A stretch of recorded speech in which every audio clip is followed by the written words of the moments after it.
Bismillahirrahmanirrahim. Assalamualaikum warahmatullahi wabarakatuh. Perkenalkan, nama saya Satrio. Saya akan membawakan materi perkembangan bahasa Indonesia. Bahasa Indonesia dinyatakan kedudukannya sebagai bahasa negara pada tanggal 18 Agustus 1945 karena pada saat itu Undang-Undang Dasar 1945 disahkan sebagai Undang-Undang Dasar Negara Republik Indonesia. Dalam Undang-Undang Dasar 1945 disebutkan bahwa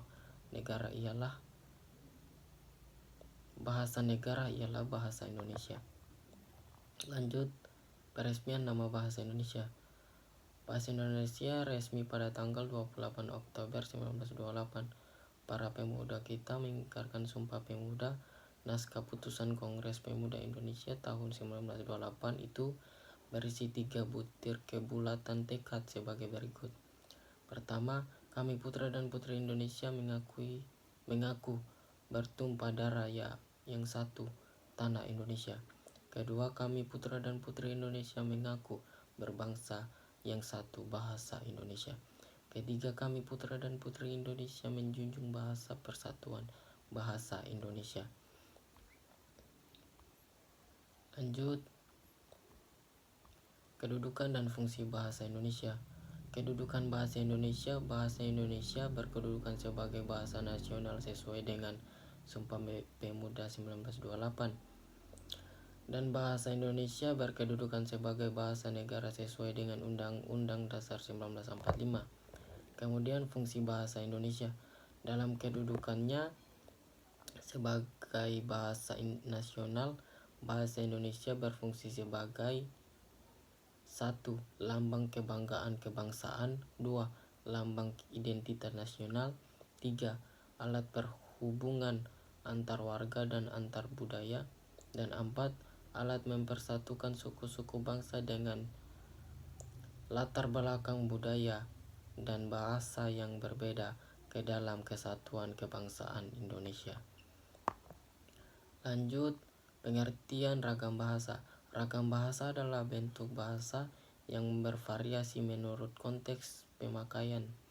Ragam bahasa tidak berfungsi sebagai atribut, tetapi seorang pembicara bahasawan yang kompeten biasanya menguasai berbagai jenis ragam bahasa dan mampu menyesuaikan ragam yang dipakai dengan situasi dan tujuan bahasa.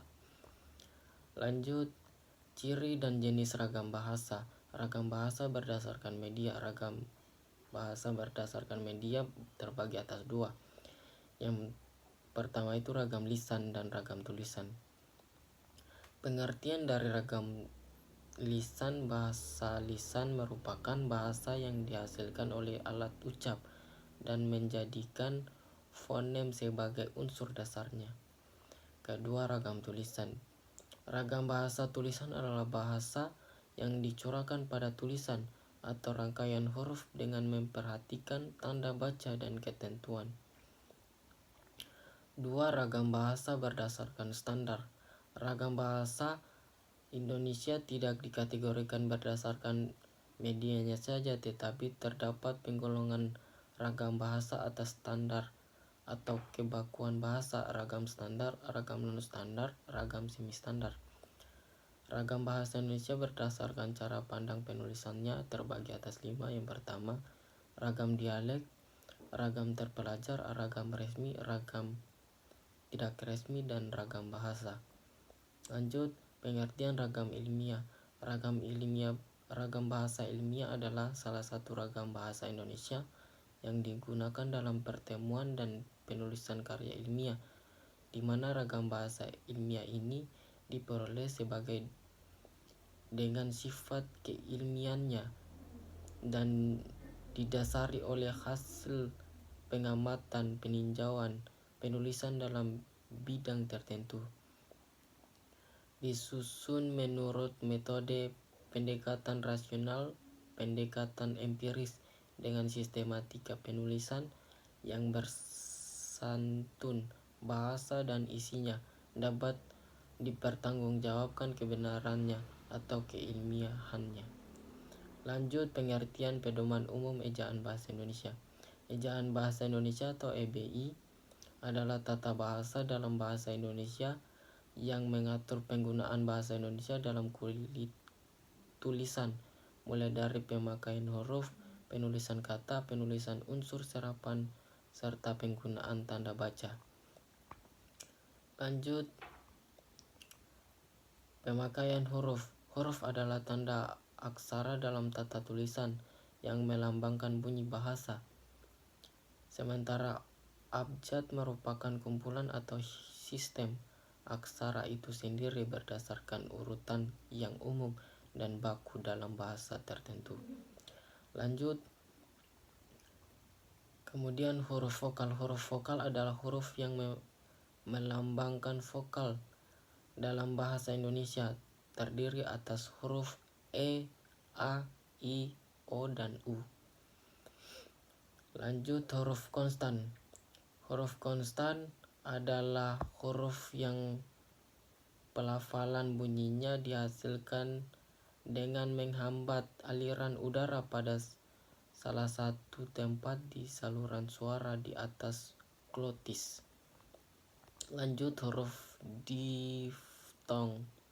Huruf diftong merupakan vokal berubah kualitasnya pada saat pengucapannya dan dalam sistem tulisannya dilambangkan oleh dua huruf vokal.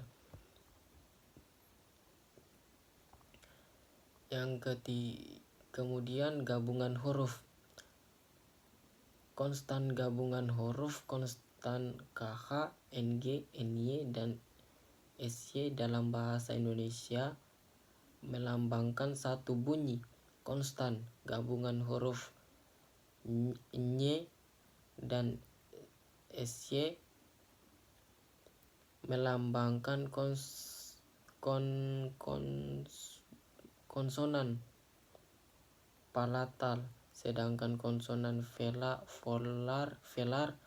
dilambangkan oleh gabungan huruf NG dan KH. Huruf kapital merupakan huruf yang memiliki bentuk khusus dan berukuran lebih besar dari huruf biasanya. Huruf kapital digunakan sebagai huruf pertama pada saat awal kalimat. Huruf kapital digunakan sebagai huruf pertama setiap unsur nama seseorang, termasuk julukannya. Huruf miring digunakan untuk penulisan judul buku, nama majalah, ataupun surat kabar yang dikutip dalam tulisan, termasuk dalam daftar pustaka. Lanjut, huruf tebal. Huruf tebal digunakan untuk menegaskan bagian tulisan yang telah ditulis dengan huruf miring. Huruf tebal dapat digunakan untuk menegaskan bagian-bagian karangan seperti judul buku, bab, atau subbab. Penulisan kata. Kata dasar kata adalah suatu unit terkecil dari bahasa yang dapat berdiri sendiri dan tersusun dari morfem tunggal. Kemudian kata berimbuhan. Kata berimbuhan atau kata turunan adalah kata yang sudah berubah bentuk dan makna disebabkan pemberian imbuhan berupa awalan afiks, akhiran sufiks, sisipan infiks, atau awalan akhiran konfiks. Imbuhan yang ditulis serangkai dengan bentuk dasarnya. Lanjut, bentuk ulang.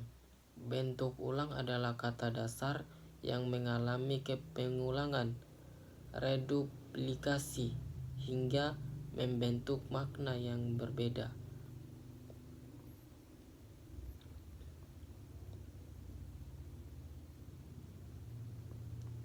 Kemudian Syarat pemilihan kata diksi terbagi atas 4. Yang pertama kaidah makna, yang kedua kaidah kalimat, ketiga kaidah sosial, keempat kaidah karangan mengarang. Pilihan kata dan contohnya. Lanjut, pengertian kalimat majemuk. Kalimat majemuk adalah kalimat yang mempunyai 2 pola kalimat atau lebih. Lanjut, jenis-jenis kalimat majemuk. Yaitu ada 2 kalimat majemuk setara dan yang kedua kalimat majemuk rapatan. Ada 3 kalimat majemuk bertingkat dan kalimat majemuk campuran. Lanjut, kalimat majemuk